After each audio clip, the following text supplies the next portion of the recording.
gatas na may Cerelax. Oh, nagtimpla ng sarili.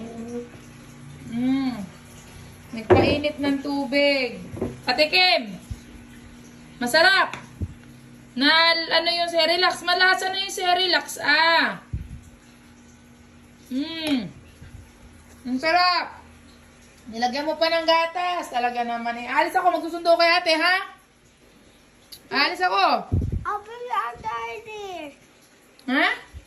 Hello, si ate sa ating bangka. Hindi po. Mo, nagkalat ka pa ng milk, oh.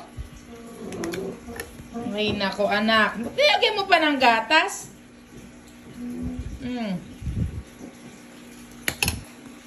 Nilahat mo yung Cerelax, anak? Magkano ng Cerelax? Ang masistika, nilagyan pa ng milk, pero masarap. Nakisali ang mami. Sa kaanuhan ng anak niya, oh. Harap! Favorite ni mami, ha? Siya pa! Pero dapat di mo masyadong dinamihan yung milk. Matamis na, eh. Kasi si ate Milak nalagay ng milk. Milk. Sira po, huwag niya ka lang, ha? Kaunin ko lang si ate.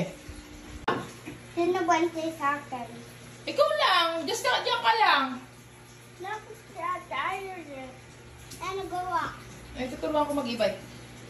Gusto ko si ate ay gusto lang pasama. Ay, ingat nakain ka ng solo. Ay, tara, bisa mo, sumama ka na. Ayun. Subukan ko muna ito. Gusto mo na, sumama ka na. Dami namang kalat. Dali, mamaya na natin nabirin. Malilate na tayo kay ate.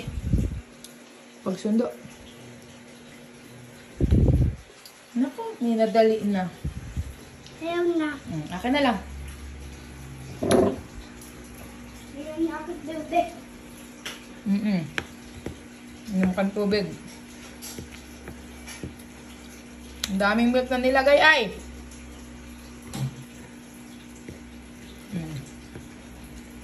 Yan. Ayaw na daw.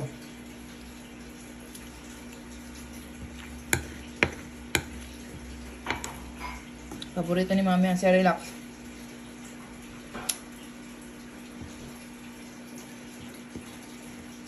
Kaya may Cerelax kasi banding namin ng daddy. Ayun, ano na rin yung mga anak ko. Bye!